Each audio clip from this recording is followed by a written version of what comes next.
Hola, soy Hanna Fernández, divulgadora especializada en bienestar y descanso y autora del libro Aprende a descansar. Bienvenido a mi programa semanal de podcast A Guide to Live Well, una guía práctica para vivir bien en la que encontrarás entrevistas con grandes expertos en salud y bienestar físico, mental y emocional.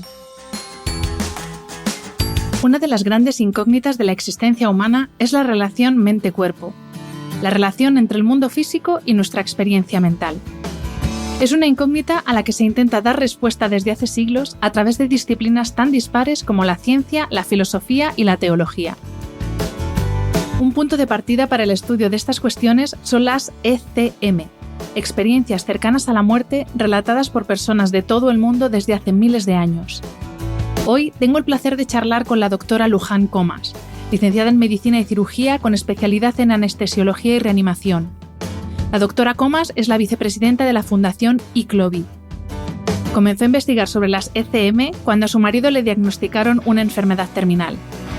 Ha trasladado sus investigaciones sobre la visión tradicional de la muerte al libro Existe la muerte, ciencia, vida y trascendencia. O que se espalha mais rápido, fake news ou pulgas e carrapatos? Pode ser uma comparação estranha, mas se não forem controladas, elas podem afetar o bem-estar de todos. Para fake news, temos a informação. E para pulgas e carrapatos, Bravecto. Com uma única dose, seus pets ficam protegidos por até 12 semanas. É mais proteção e menos preocupação.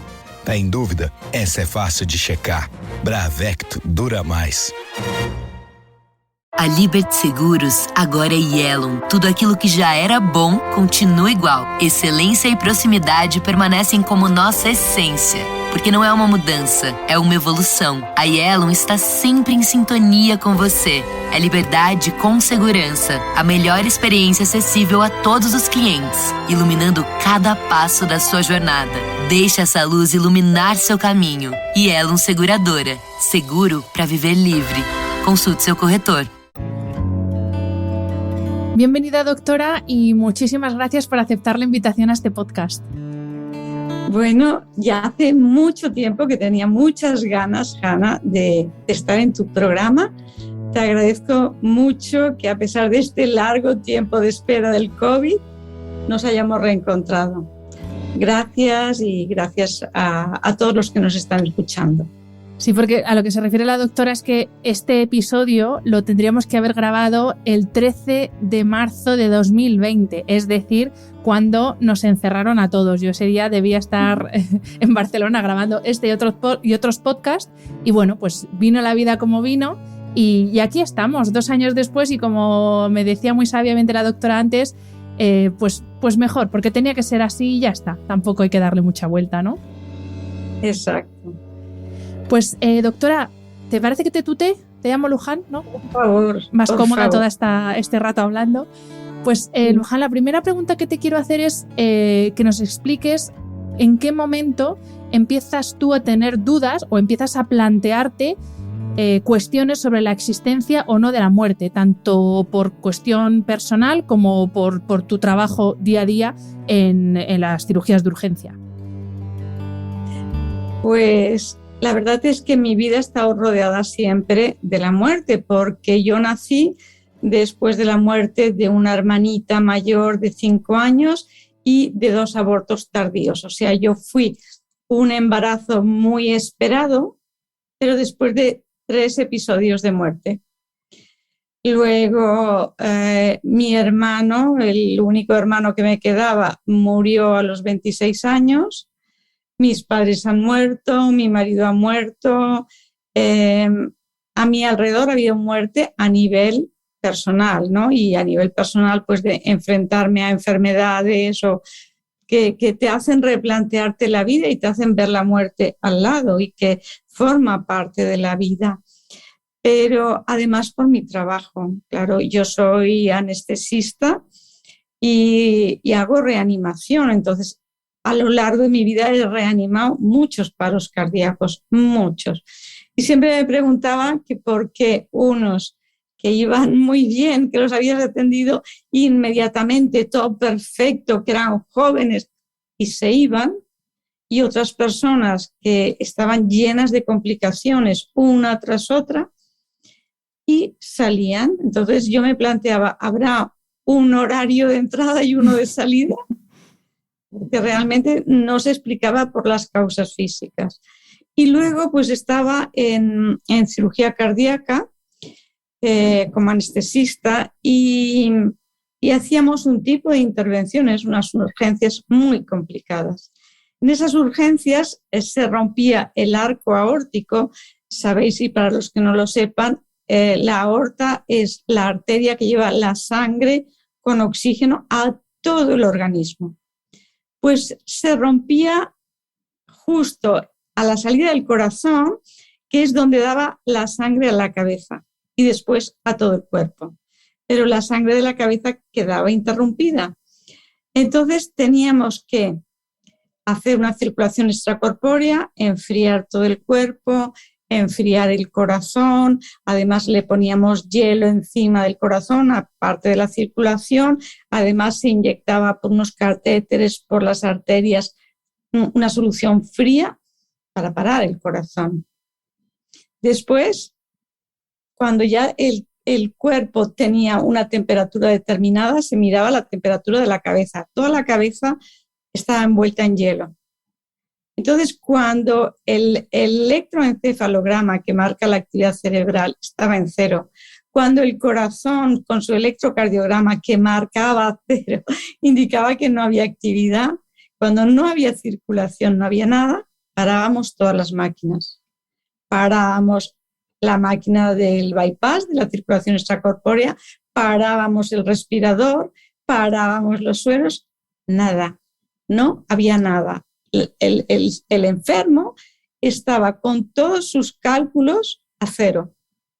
0, simplemente la oximetría iba bajando, cada minuto iba bajando a límites impresionantes, ¿no? De asustarse. Pero era una persona que estaba muerta y con todos los parámetros objetivos muertos, y te hacías plantear, bueno, y luego esa persona dentro de unas horas se despierta y está luego desayunando, ¿y qué ha pasado? ¿Qué es la energía que le da vida? ¿Qué ha hecho? ¿Dónde está? Porque ahora no tiene vida, pero luego tiene vida, está de paseo, ¿qué pasa, no? Y además que era como muy grave, porque para poder coser el cirujano y reimplantar las carótidas en la aorta, teníamos que sacar toda la sangre del cerebro. O sea, el cerebro se quedaba sin sangre, porque si no, no podían coser. Claro, te hace replantearte muchas cosas. Eran operaciones muy largas, luego costaba el reanimar a estas personas, pero se reanimaban y al día siguiente te los encontrabas desayunando y dices, a ver, ¿qué ha pasado? ¿Cómo es la vida? ¿Cómo es la muerte? ¿Qué pasa aquí, no? Pues ahí va mi siguiente pregunta, Luján. ¿Qué es la muerte? A nivel técnico, más o menos nos has explicado, aunque nos lo puedes explicar técnicamente desde el punto de vista ciencia, qué es la muerte, pero ¿qué es la muerte a nivel no tan técnico? ¿Y por qué sigue siendo un tema tan sumamente tabú y todavía seguimos diciendo toco madera cuando pronunciamos la palabra muerte, cuando es algo que irremediablemente nos va a llegar, queramos o no? Entonces, ¿qué es la muerte? Sí. Si es que se puede definir.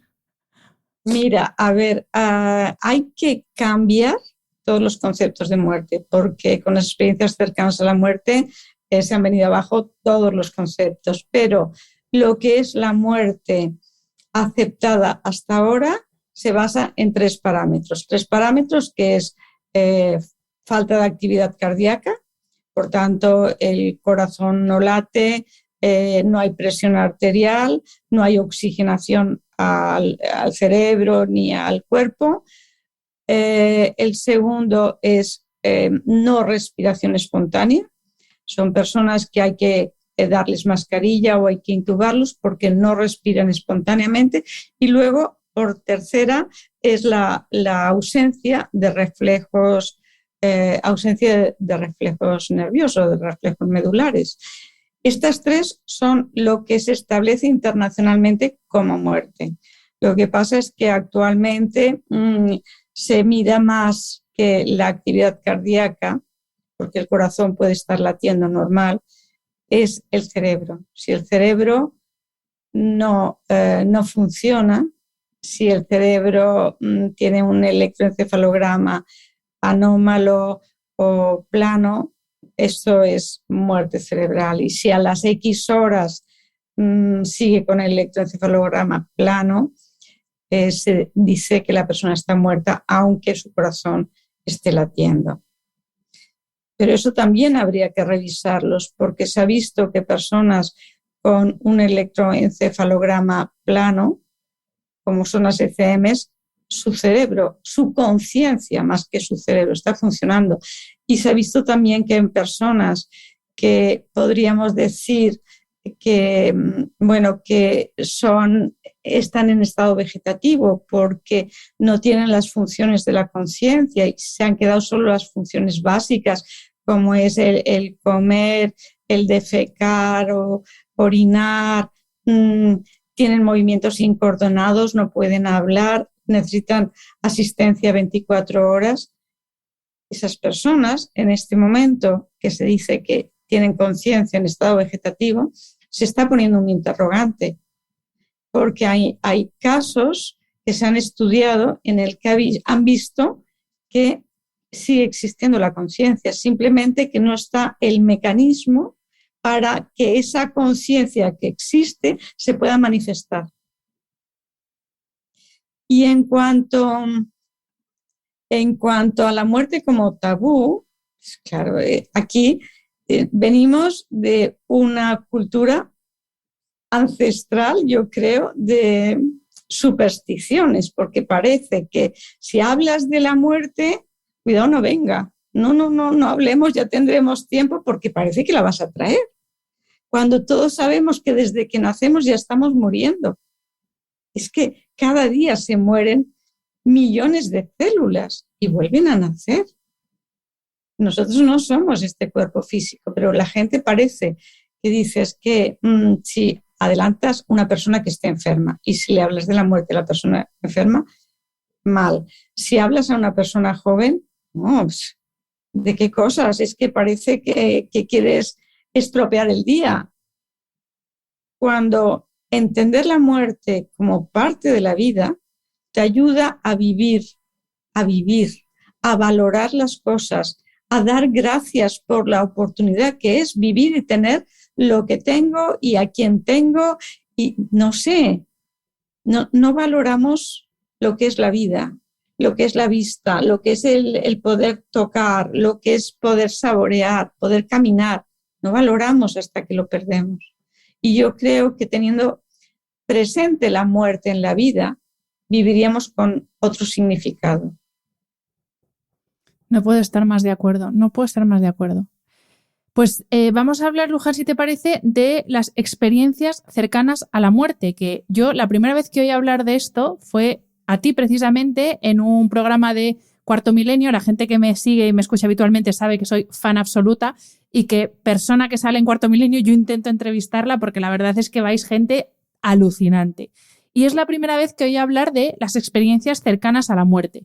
Y te quería pedir que nos expliques qué son, si es pues eso, una persona que está en muerte clínica pero luego vuelve a la vida, o sea, qué es exactamente y sobre todo qué elementos tiene común entre personas tan sumamente distintas como, pues eso, personas diferentes porque tienen distinta cultura, distinta edad, distintas condiciones de vida, distinta forma de entrar en esa muerte clínica. O sea, ¿cómo sabemos que una ECM es una ECM y no es una alucinación, por ejemplo, o algo diferente?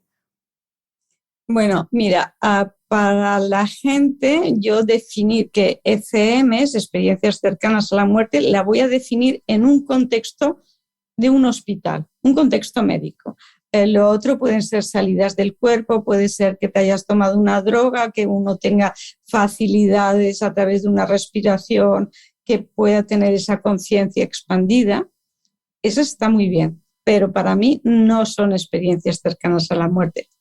A lo que yo les llamo y a lo que en la Fundación ICLOVI queremos estudiar es aquellas personas que están en un hospital, es decir, monitorizadas, y hay un diagnóstico de una muerte clínica porque el corazón o fibrila o está en asistolia, es decir, no está funcionando para llevar sangre al organismo. Entonces, nosotros sabemos que el cerebro es el órgano más sensible al déficit de oxígeno, tanto que a los 10, 12 segundos, 15 segundos de parada del corazón, el cerebro no recibe oxígeno y cae en inconsciencia. Si cae en inconsciencia, no puede ejercer su función, que es la conciencia, porque a mí me enseñaron que la conciencia es producto del cerebro. Pero resulta que estas personas que están en un hospital y monitorizadas con paro cardíaco y que necesitan maniobras de reanimación, estas personas en un porcentaje entre un 10 y un 20% tienen lo que se llaman experiencias cercanas a la muerte, que son unas experiencias, unas percepciones mucho más vívidas que cuando estaban vivos. Las personas que lo tienen te dicen, nunca he tenido una conciencia tan plena como en esos momentos que aparentemente no tenía conciencia. Entonces, estas personas tienen una serie de características. Hay una escala, que es la escala de Grayson, en la que dictamina si es una ECM, qué grado es, etc. No todos tienen que tener todas ni en este orden esas percepciones. Son percepciones con unos sentidos, porque ven. Incluso se han hecho estudios de ECMs en ciegos de nacimiento y ven. Y luego se puede constatar, porque te dicen, es una persona que iba vestida así, lo que sea. O me estaban reanimando, había 3 personas, un médico y un estudiante, una enfermera, te dicen cómo eran, o sea, que ven, oyen lo que dicen, todo lo que dicen, la hemos perdido, todo lo que dicen, se ven fuera del cuerpo, ven un túnel y al final la luz, pero tienen una sensación de una paz y de un amor incondicional que dicen que es muy difícil explicar en palabras, no encuentran palabras suficientemente importantes para decir esa sensación. Entonces, cuando atraviesan el túnel, se tienen, por un lado, familiares, que aparecen familiares, amigos muertos, e incluso a veces aparecen personas que no están muertas. O sea, el muerto, el que ha tenido el paro,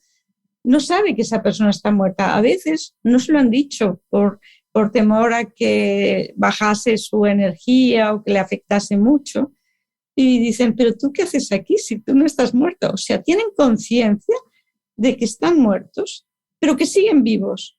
Y tienen conciencia de que hay muertos que conocen y hay muertos que conocen, pero que no deberían estar muertos porque hasta donde estaba su conciencia en la tierra no estaban muertos. Pueden ver su vida en retrospectiva, viendo como a cámara lenta, pero como una película holográfica de vivencias, de pasos de su vida, ¿no?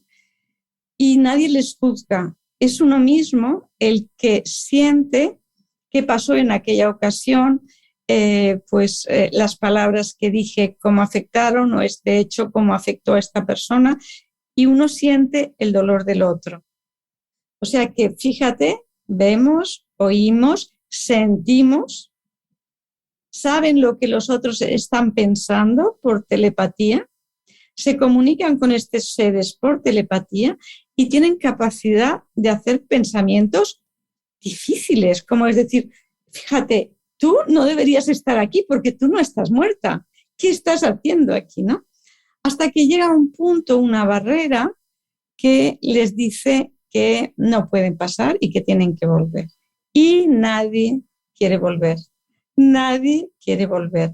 Y es muy fuerte porque hay Hay personas que a lo mejor han tenido la ECM en un parto, que están viendo a la criatura y al marido que están en el quirófano y no quieren volver. O que tienen hijos pequeños. Hay una doctora americana que escribió un libro después de muchos años de que le había pasado, porque tenía el dolor de decir que no había nada que le retuviera en la tierra y que no quería volver y tenía unos hijos pequeños para que lo pudieran entender, ¿no? O sea que, bueno, son todas esas experiencias y además estas experiencias que pueden durar minutos, porque si no reanimas rápidamente la persona muere. Si esa reanimación ha sido rápida y la persona se recupera, esta experiencia le cambia la vida. O sea, los que vienen puede tardar en manifestarse la ECM o no decirlo muchos años, pero una vez que lo dicen ya no tiene vuelta atrás. Y su vida pues cambia mucho. Su vida son como mucho más espirituales, tienen un gran amor por la naturaleza, buscan el sentido de la vida, buscan que su vida tenga significados y buscan estar en ese estado de amor que vivieron y dar ese amor, porque lo único que nos llevamos es todo lo que hacemos por los demás, por el otro, ¿no? Bueno, esto sería la ECM, pero me has hecho una pregunta más larga, ¿no? Pues es que me he quedado tan pensando, qué reconfortante, hasta cierto punto, qué reconfortante lo que estás diciendo, porque es verdad que al final todos vemos muchas personas vemos la muerte con miedo. Yo, en cierto modo, sí que tengo miedo, pero no por la muerte en sí, sino por perder lo que tengo aquí. Y sí que es reconfortante escuchar esas experiencias de esas personas. La segunda parte de la pregunta era pero bueno, yo creo que lo has respondido, que al final da igual la condición, el origen, la edad, la época. Sí. Pero no es que dé igual, es que se ha demostrado, porque en la literatura hay casos de experiencias cercanas a la muerte desde Platón hasta nuestros días. Está en los indios de América del Sur, en América del Norte, en Finlandia, en Suecia, en España. Fíjate que hicieron una encuesta Gallup, que bueno, son muy fiables sus encuestas, que hicieron 20 años, un estudio durante 20 años y descubrieron que había 12 millones de americanos que habían tenido experiencias cercanas a la muerte. Es decir, existe. Lo que no podemos decir es que no existe. Lo que no podemos decir es que, bueno, esa persona no estaba muerta, que era una alucinación. Me has dicho antes lo de la alucinación. No es una alucinación porque se puede constatar. Una alucinación no se puede constatar. Si yo veo monstruos, si yo veo, pues, y tengo un pavor, no lo puedo constatar, pero si tú ves que estas personas, 3 personas, te estaban reanimando, pues, y cómo iban vestidos y lo que decían, es un hecho. Incluso, sí. Pues, que si mi hermano está viajando en avión, está viniendo, ¿cómo lo sabes?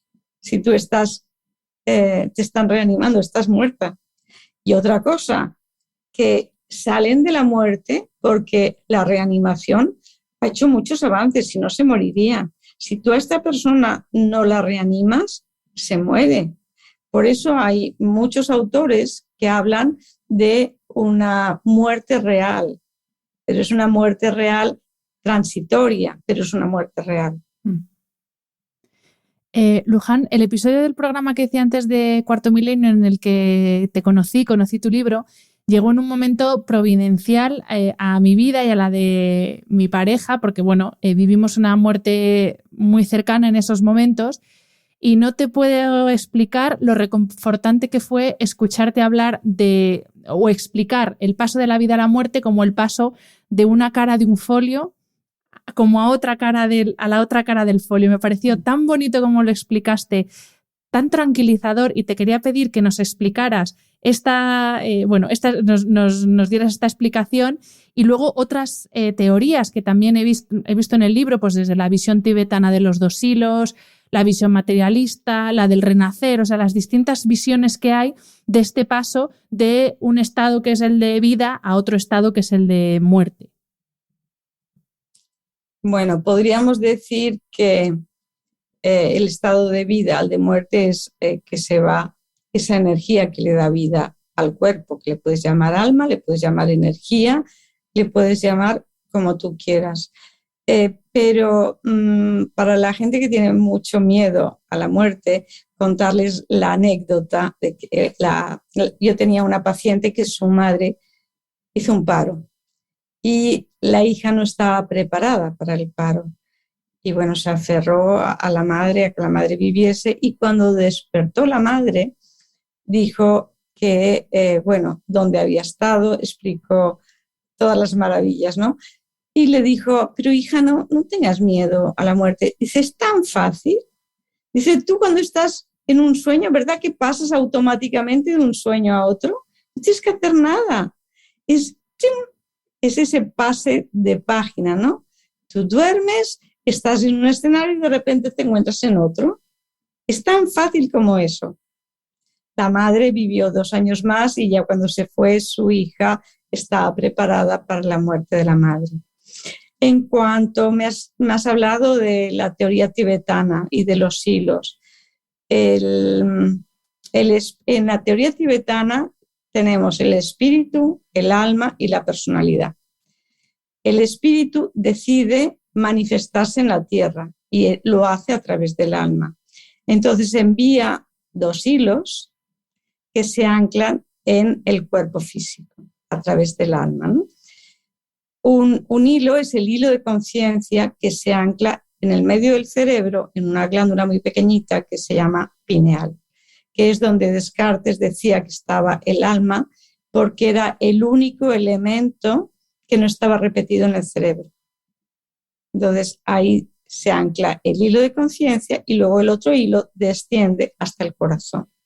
Es el hilo de vida. Cuando tú duermes, cuando tú tienes una anestesia general, cuando estás en coma, el hilo de conciencia se desprende. Pero el hilo de conciencia puede volver cuando vuelve la conciencia. Pero el hilo de vida, si se desprende, ya estás muerto, ¿no? Entonces, ese hilo, los 2 hilos juntos que forman el sutranma, van de vuelta al alma.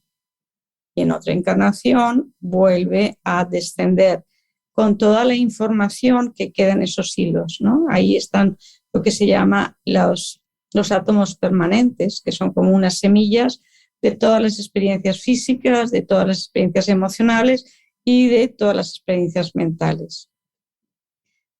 La reencarnación o la inmortalidad, la inmortalidad es un tipo de inmortalidad que es dependiendo de cómo te has portado. Cómo te has portado, si has sido muy bueno, tendrás una inmortalidad maravillosa. Si no te has portado muy bien, tendrás una inmortalidad pues un poco difícil. Pues ahora ya no hay infiernos y purgatorios como tal. Y bueno, pues era lo que nos decían, pero no se hablaba de un alma previa. Y si somos energía, la energía es que solo se transforma, no se puede destruir, ¿no? Entonces, la energía, si a partir de este momento hay energía y luego sigue, es lógico que pensar que antes también hay energía.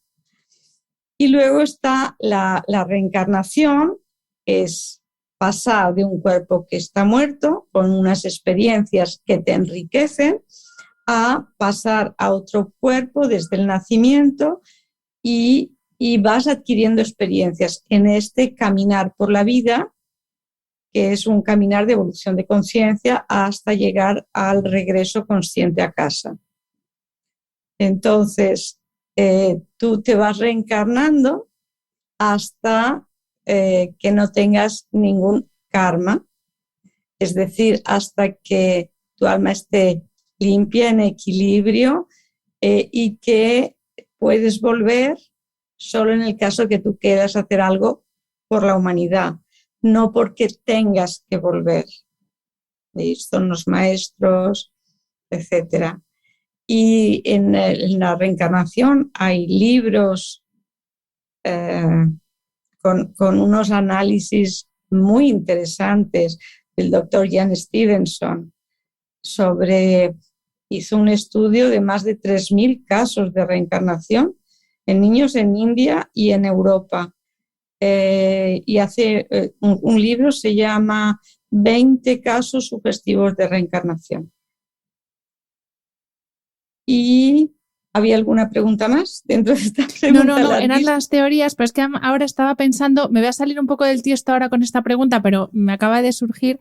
Ahora hay una corriente muy fuerte dentro de la medicina de la longevidad, y hay algunos muy avanzados, digamos, que ya incluso están hablando de la inmortalidad, que ya han nacido seres humanos que son inmortales, no hablando de que pueda haber un accidente, o sea, si es por un accidente, pues sí, no que ya no vaya a existir la muerte, sino que existe la inmortalidad, digamos, por causas tipo enfermedades, etcétera. Claro, te quería preguntar tú qué opinión tienes de esto. Es que yo considero que somos inmortales. Es que ya considero que somos inmortales. Claro, pero ellos hablan también de cuerpo físico, de frenar el deterioro de nuestro organismo de tal forma que no haya muerte física, por así decir.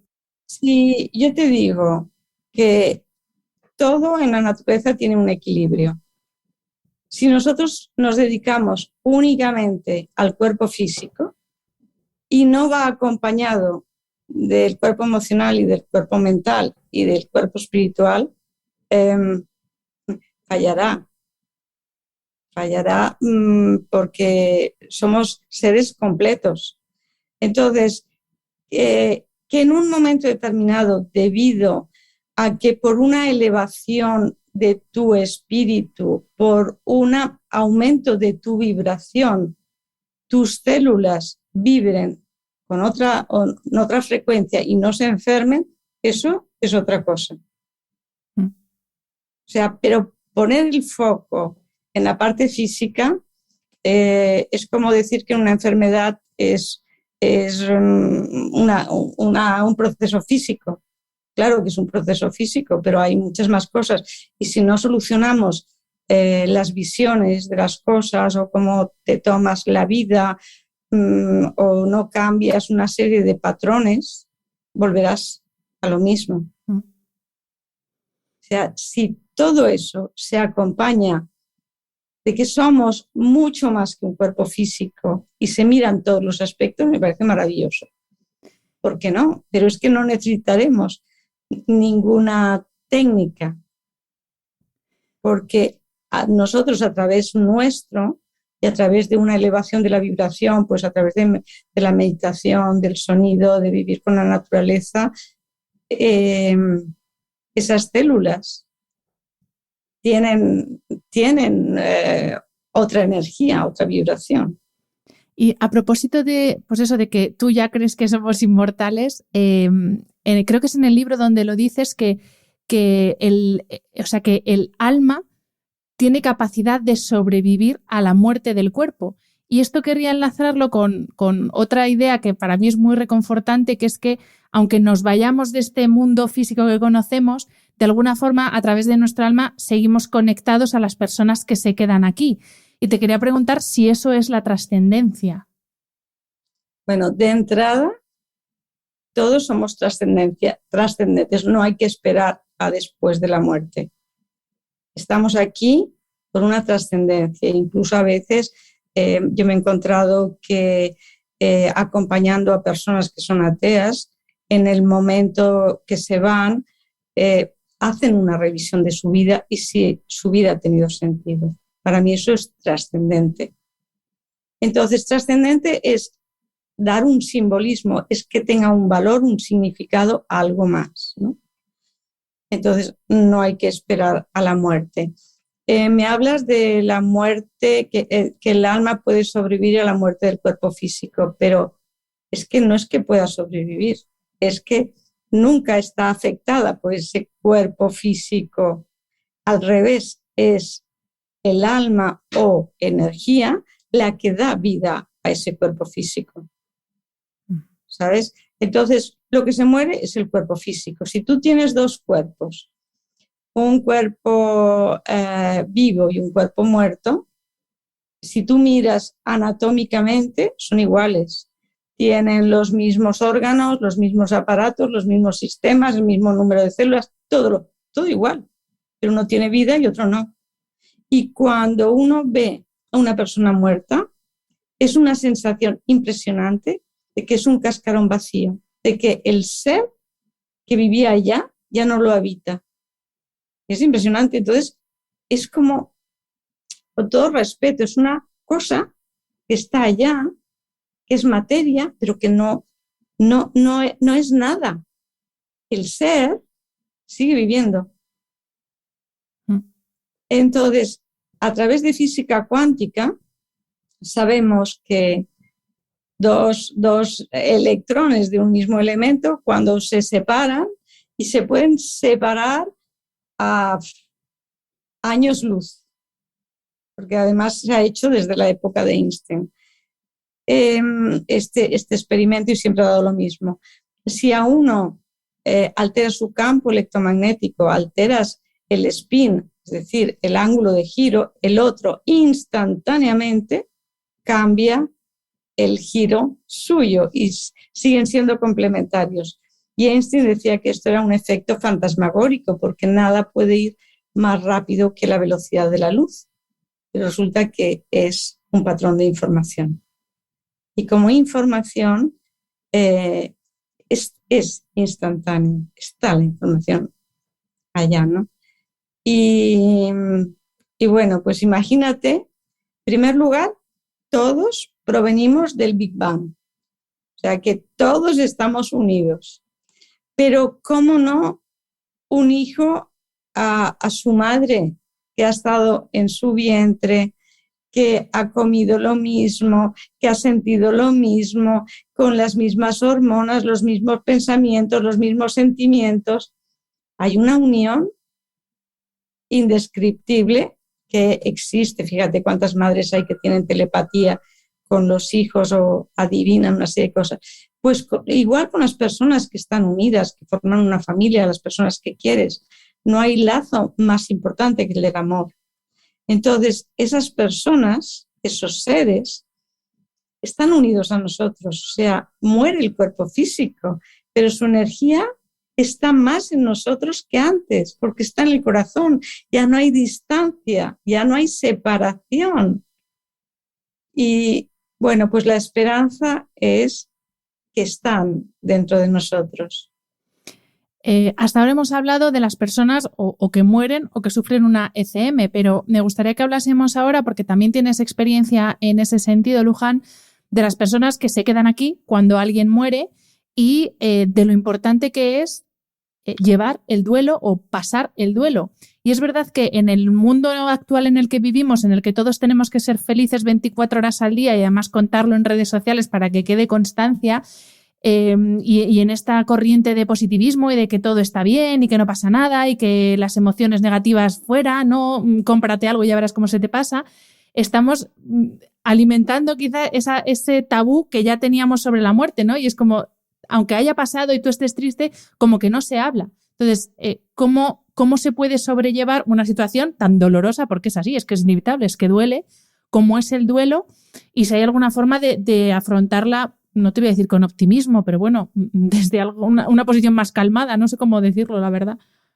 Mira, si lo consideramos importante, esto que hacemos un curso que dura un año de acompañamiento para el tránsito y para el duelo en la Fundación ICLOVI, porque es importantísimo, porque para poder acompañar tienes que aprender la empatía, tienes que, a veces no hay que hablar, hay que permitir al otro ser, hay que permitirle que llore. Muchas veces la familia te dificulta el que llores porque consideran que si lloras es que no estás bien. Entonces tú no puedes ser tú no puedes ir con amigos porque no les puedes hablar, del tema, no puedes llorar porque te ven mal y se preocupan, tu familia tampoco, y es una soledad enorme. Y si pasas determinado tiempo ya es un duelo patológico porque ya tendrías que estar bien. ¿Quién lo dice? El duelo, a ver, para mí la pérdida es irreparable. Tienes que aprender a convivir con la pérdida y la pérdida siempre estará en ti, pero si lo podemos transformar porque siempre esté en ti el ser querido, eso ayuda. Si podemos transformarlo en que nadie acompañe diciéndole no llores o vale, a veces solo hay que escuchar porque estas personas no pueden hablar con nadie. Entonces, para estas personas, una de las cosas que puede ir bien es escribir, es sacar esos sentimientos, ya que no los puedes decir con nadie, escribir. Y incluso esos libros que te sirven de terapia, luego pueden publicarse y ayudar a otras personas. Y fíjate que ahora con el COVID, que ha habido tantas muertes, tanto dolor, porque han sido muertes en silencio, separados, sin despedidas. Hay mucho dolor en este momento, ¿no? Y la gente necesita hacer el proceso de duelo. Si no haces el proceso de duelo correctamente, saldrá en otro momento. Entonces, que se permitan hacer el proceso de duelo, que se den el tiempo que necesite, que no es tapar como el que pone una curita y ya está, y a seguir. No, es un aprendizaje. Y realmente, si uno hace un duelo bien hecho, hay unos cambios impresionantes, porque uno lo que va buscando son respuestas y empiezas a buscar respuestas y empiezas a ir un poco más allá y empiezas a buscar sentido a la vida. Y cambias.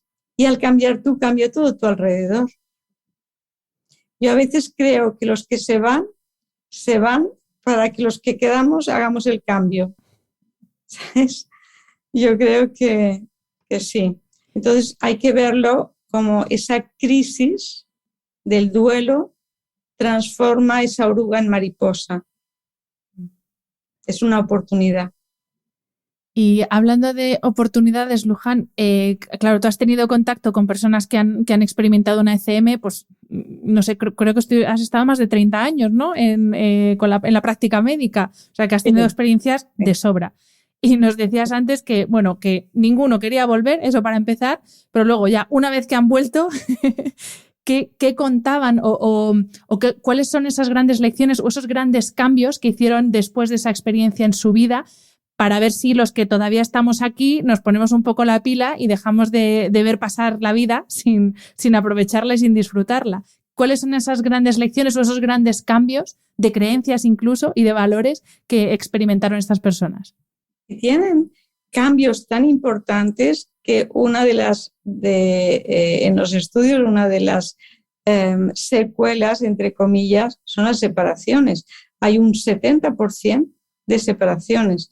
Porque, claro, ya no le interesa lo mismo que le interesaba a la pareja.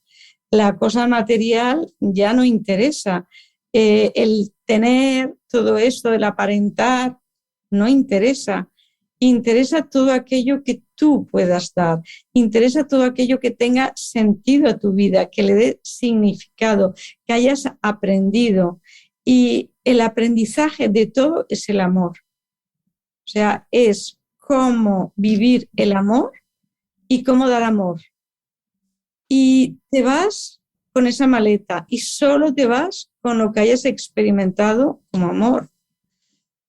Y bueno, tienen más contacto con la naturaleza, son más espirituales, tienen más empatía, ayudan a la gente.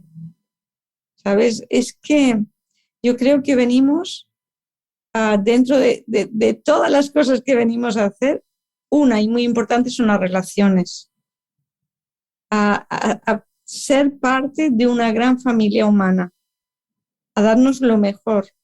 Porque sabes que si tú das lo mejor, la otra persona lo recibirá. Y si no, queda en ese entrelazamiento cuántico que hace mejor el planeta Tierra a las otras personas porque estamos todos conectados. Todo lo que yo avance, lo avanza el resto.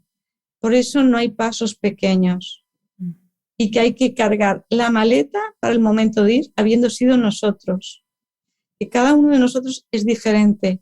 De los 7.500 millones de personas que hay, cada uno tiene una huella dactilar diferente. Cada uno venimos a dar algo diferente. ¿Qué puedo dar? Amor.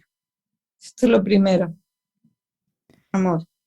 Pues Luján, muchísimas gracias porque ha sido una preciosidad de charla y gracias sobre todo por enseñarnos que se puede hablar de la muerte con una sonrisa y sobre todo con una visión de esperanza que, bueno, también por nuestra tradición religiosa, yo creo, por lo menos aquí en España, tenemos una visión un poco como negra, ¿no? Bueno, o sea, quiero decir, negra lo que es el momento de la muerte. Luego es verdad que pues todo el tema del paraíso, etcétera, todo fantástico, pero como eso no tenemos pruebas, pues vamos a quedarnos con lo que tenemos aquí. Así que muchísimas gracias por tu tiempo y eso, por compartir una visión tan bonita de un momento que es difícil, que es duro, pero que es esperanzador, porque es el paso, es la transición a otra cosa que posiblemente sea mejor. Así que muchísimas gracias. Muchas gracias, Hanna. Ha sido un placer.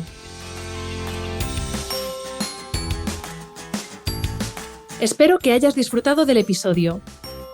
Este programa de podcast es independiente y en abierto gracias al apoyo económico de marcas que apuestan por mi trabajo y confían en mí para ayudarles a comunicar su mensaje.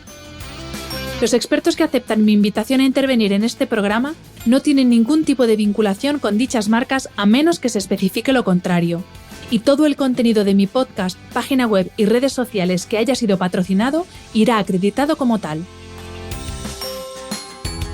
Gracias por ayudarme a que este proyecto siga siendo viable e independiente visitando la web de mis anunciantes, dejando reseñas, comentarios y valoraciones en las distintas plataformas de reproducción y compartiendo mi contenido en tus redes sociales. Mil gracias por estar al otro lado. Nos escuchamos en el próximo episodio.